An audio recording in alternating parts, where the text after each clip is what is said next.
Hi everyone, I am Dr. Vinoth Kumar, interventional cardiologist. Today we are going to discuss about best cooking oil. Which is the best type of cooking oil? There is no single best cooking oil. We have to consider the following steps before choosing. Number 1, what is the saturated fatty acid content of the oil? Number 2, MUFA content. Third, omega-6, omega-3 fatty acid ratio. Number 4, smoking point. 5, the extraction method. Let us see each and every point in detail. The saturated fatty acid content. Some of the oils have very high in saturated fatty acids like coconut oil, ghee and palm oil. Whenever you are taking coconut oil, the saturated content is almost 80 to 90%. So an average adult requires 2 tablespoons of cooking oil, which gives almost 250 calories. If you are taking 2 tablespoons of coconut oil, it gives almost 200 calories from saturated fatty acid, which is more than the daily requirement of 150 calories. So if you are taking coconut oil or any other oil with a saturated fatty acid, try to restrict the oil to less than 1 tablespoon, and another tablespoon we should take any other oil which is rich in PUFA, which is low in saturated fatty acid. This should be considered. Second point, MUFA. For the past 5 to 10 years, more concentration has been towards MUFA. When you increase the concentration of MUFA in the diet, there is reduction of heart attack, reduction of cholesterol and brain stroke. In Mediterranean diet, this was clearly shown that increasing olive oil consumption reduced incidence of heart problems. So whenever we are taking increased MUFA containing oils like olive oil, avocado oil, almond oil, the benefits are very much. But it's not necessarily we should take olive oil or avocado oil, which are very costly. Our routinely used oil like groundnut oil, sesame oil, mustard oil, corn oil, all those oils have containing adequate amount of MUFA, which is essential and enough for our daily routine. Third point, omega-6, omega-3 ratio. Actually, 20 to 30 years back, they thought more amount of saturated fatty acid is causing more amount of heart attack and brain stroke. So they advised everybody to take more amount of PUFA. So increased consumption of PUFA was started. At that time only, these refined oil, refined sunflower oil, safflower oil, all those become famous and we started using those things. So when they increased the PUFA content also, there was no significant reduction of heart attacks. In fact, there was increased incidence of heart attack and inflammation in the body and causing cancers. So they analyzed in depth why this increase in heart attack and everything is happening. They analyzed and they found out the increase in PUFA is only from omega-6 component, not from omega-3 component. The omega-6 component is available in all types of vegetable oil, but omega-3 component has to be taken from seafood or from vegetable sources like flaxseed oil, chia seeds and walnut, and some green leafy vegetables also containing minimal amount of omega-3 fatty acid. But what is the difference between omega-3 fatty acid which is available in marine sources and vegetable sources? In marine sources, we have eicosapentaenoic acid and decoxynic acid, which are directly utilized by the body, which decreases sudden cardiac death, which decreases irregular heartbeat. This is proven beyond doubt.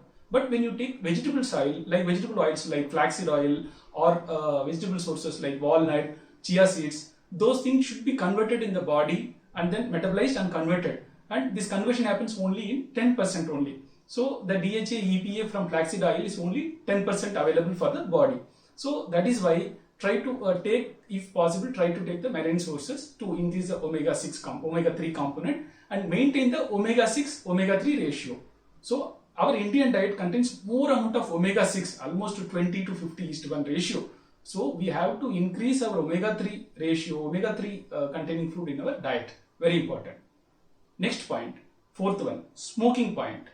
What is smoking point? Whenever we are heating oil beyond one particular temperature, it starts breaking down, reacts with oxygen and produces toxic chemicals and free radicals. These things are harmful. Every oil has a different type of smoking point, and every type of cooking needs different type of oil with a different smoking point. For example, deep frying, which is a very common mode of Indian cooking. So deep frying requires oil with a high smoking point around 220 to 230 centigrades.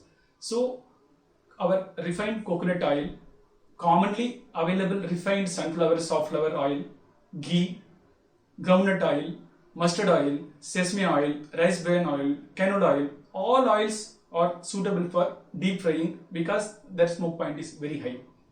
Second, for simple stirring or sauteing, we can use oil with a moderate smoke point.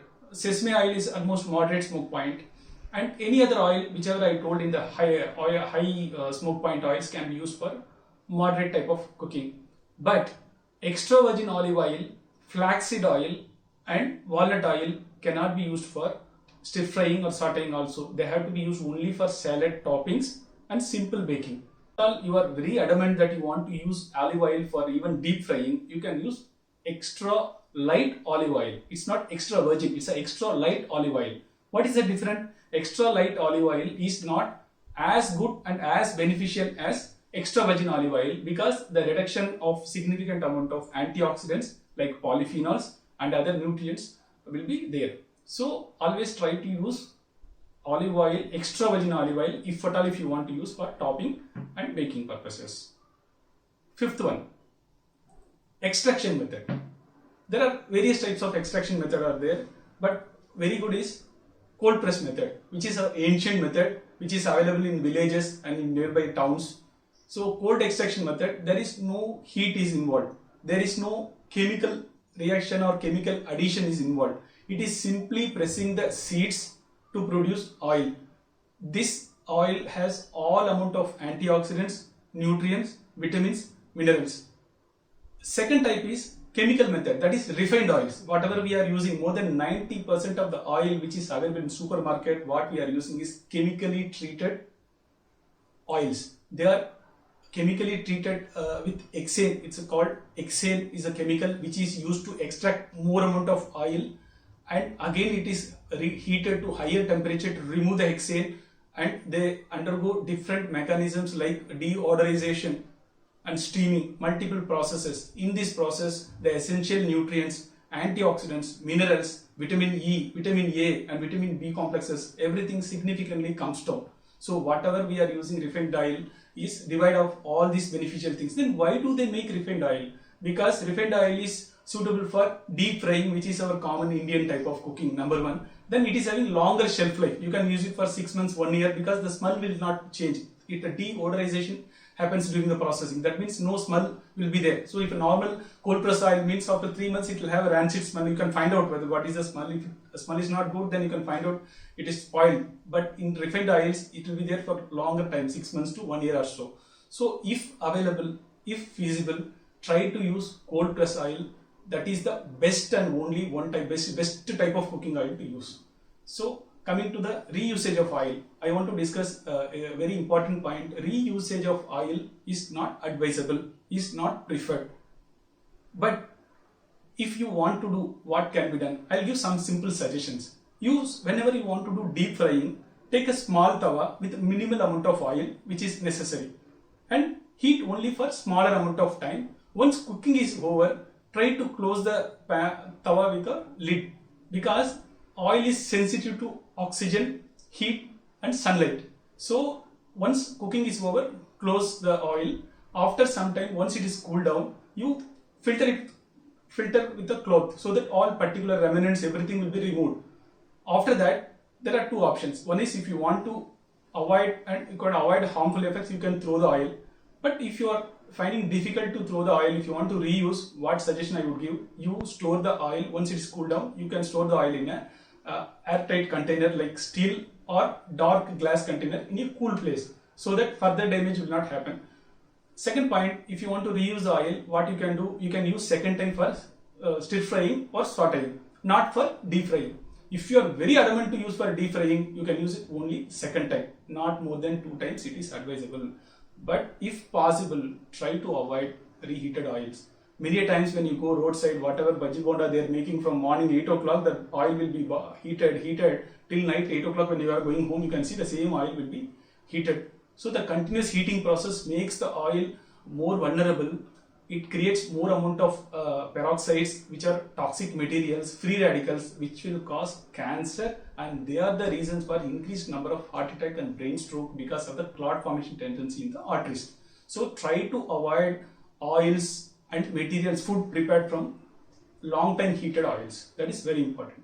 Last one I want to tell, very important thing is trans fatty acid. partially hydrogenated vegetable oils, vanaspati, that is called as vanaspati, is very dangerous because the trans fatty acid content is almost 20 to 30%, but the recommended trans fatty acid for a good healthy body is less than 1%, but in the all vanaspati it contains more than 20% because it is used in all types of snacks, what we are eating, baking products, your baking products like pizzas, burgers, cookies, biscuits, everything contains a significant amount of trans fatty acid. Naturally occurring trans fatty acid is very less in vegetables and all, very less actually. It is only man-made. It is artificially prepared to increase solidification. At room temperature it will be stable. That is the reason it is used for all types of baking items, biscuits and snacks. So to summarize, I would like to give the 2-3 important points. One is the recommended amount of cooking oil per a person is 2 tablespoons. First point. And select type of oil which has to be used. I told different type of oil can be used in different purposes. There are 3 options are there. One is every 3rd month you can change the oil. Second, we can use blended oils that is available in the supermarket as different combinations of vegetable oil like rice bran oil 70%, safflower oil 30%, or canola oil 70%, 30% of flaxseed oil. Like this, different combinations are available as blended vegetable oils, but you should always check the label that the predominant oil should not contain saturated fat. Third method is 2 to 3 types of oil in the same day cooking. For example, for deep frying we can use, for people who are using coconut oil, they can use coconut oil, or peanut oil can be used. People who are using refined sunflower oil, they can use. That is for deep frying. For sesame oil can be used for stir frying and sauteing. For topping we can use extra virgin olive oil. So 2 to 3 types of oil for a different type of cooking. I think this would be the best option for Indian scenario. Then last point I would like to repeat and emphasize is don't reuse oil. If at all, if you are reusing, that oil should be used for stir frying or sauteing. That is the best method. To keep yourself healthy, choose a best cooking oil. Have a different types of oil which is having different benefits with different compositions. Keep in mind, take care of your health, have a healthy life. Thank you.